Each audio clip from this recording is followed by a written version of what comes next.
राधे राधे दोस्तों, जय श्री कृष्णा।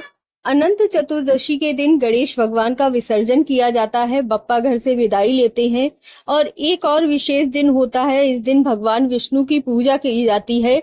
कई जगहों पर एक धागा बांधा जाता है, अनंता धागा जिसे बोलते हैं। अनंत चौदश का धागा होता है ये, जिसमें 14 गांठें लगाई जाती हैं। हमारे यहाँ ये विशेष रूप से रेशमी धागा होता है, वह बांधा जाता है।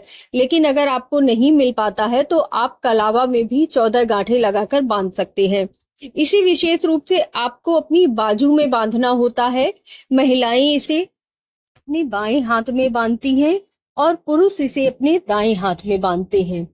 हर किसी व्रत के पीछे, पूजा के पीछे कोई ना कोई कथा अवश्य होती है, तो कथा भी अवश्य सुनिएगा और वीडियो को पूरा देखिएगा। चैनल को सब्सक्राइब जरूर कर लीजिएगा।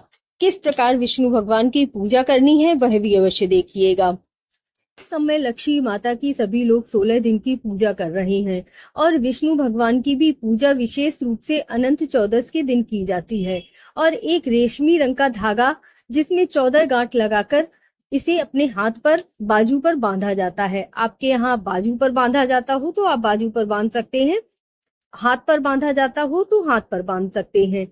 कहते हैं कि इस दिन विष्णु भगवान ने 14 लोकों का निर्माण किया था और उनकी रक्षा के लिए 14 रूप लिए थे। इसीलिए इन 14 गांठों का बहुत ही विशेष महत्व होता है। तो सबसे पहले पूजा विधि जान लेते हैं। सुबह स्नान आदि करके विष्णु भगवान की प्रतिमा को अपनी चौकी पर विराजित करना है और उसके बाद धूप, दीप, चंदन, फूल आदि से उनकी पूजा करनी है। यदि आप केले के पेड़ की पूजा कर पाए तो बहुत ही अच्छा है। पीली रंग की मिठाई और पीले फूल विष्णु भगवान को अर्पित करने हैं। इसके पश्चात आपको यह धागा बना लेना है। मार्केट में यह धागा बना बनाया भी मिलता है।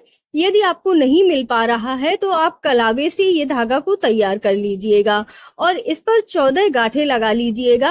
हर गांठ लगाते हुए विष्णु भगवान के नामों का जाप करते रहना है। विष्णु भगवान के 14 नाम जो विशेष रूप से इस दिन लिए जाते हैं: अनंत, ऋषिकेश, पद्मनाभ, माधव, बैकुंठ, श्रीधर, त्रिविक्रम, मधुसूदन, वामन, केशव, नारायण, दामोदर, गोविंदा, श्री हरि।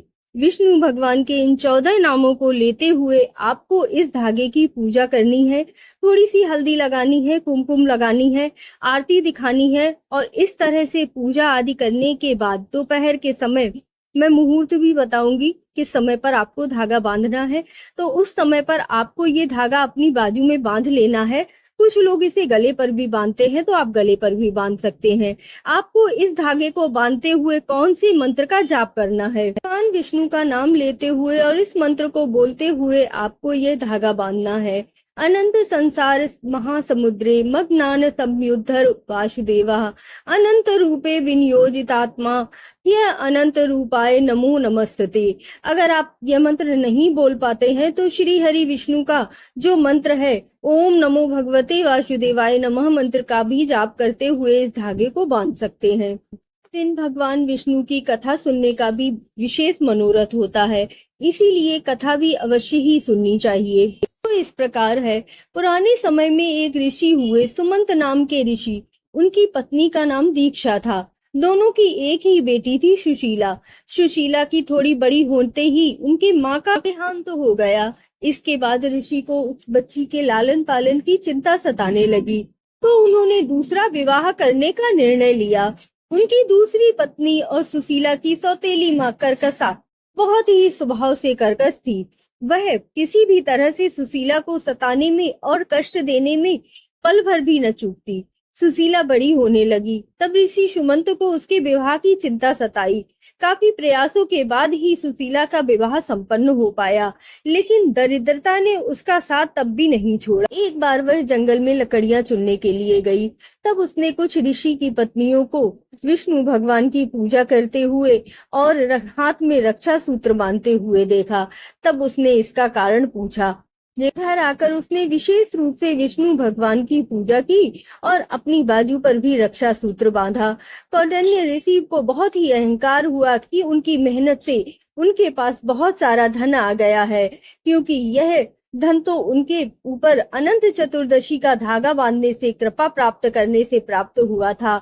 सुशीला ने जब अनंत भगवान का शुक्रिया करते हुए उनकी पूजा आराधना के बारे में बताया तो कौंडिन्य ऋषि ने अपने अभिमान बस उसकी कोई भी बात नहीं सुनी और पूजा करने के लिए भी मना कर दिया और धागे को भी उतरवा दिया। इससे अनंत भगवान उससे रुष्ट हो गए और वह धीरे धीरे फिर से दरिद्र होने लगे। तब एक विद्वान ने उन्हें एहसास करवाया कि कौंडिन्य ऋषि ने कितना बड़ा पाप किया है। अपने पश्चाताप को पूरा करने के लिए उन्होंने 14 वर्ष तक अनंत चतुर्दशी का व्रत किया, उपवास किया और श्री हरि विष्णु को प्रसन्न किया। इस प्रकार से कौंडिन्य व सुशीला को सुखपूर्वक जीवन व्यतीत किया। और किस किस ने इस पूजा को किया है और कौन सा महत्व उन्हें प्राप्त हुआ है। पांडवों ने भी अपने कष्ट के दिनों में जब वह वनवास भुगत रहे थे 14 वर्षों तक कौरवों पर विजय हासिल करने के लिए इस व्रत को किया था। सत्यवादी राजा हरिश्चंद्र ने भी अपने बुरे दिनों में इस व्रत को किया था, जिससे कि उनके बुरे दिन समाप्त हुए और फिर से उनके जीवन में खुशियां वापस आई थी।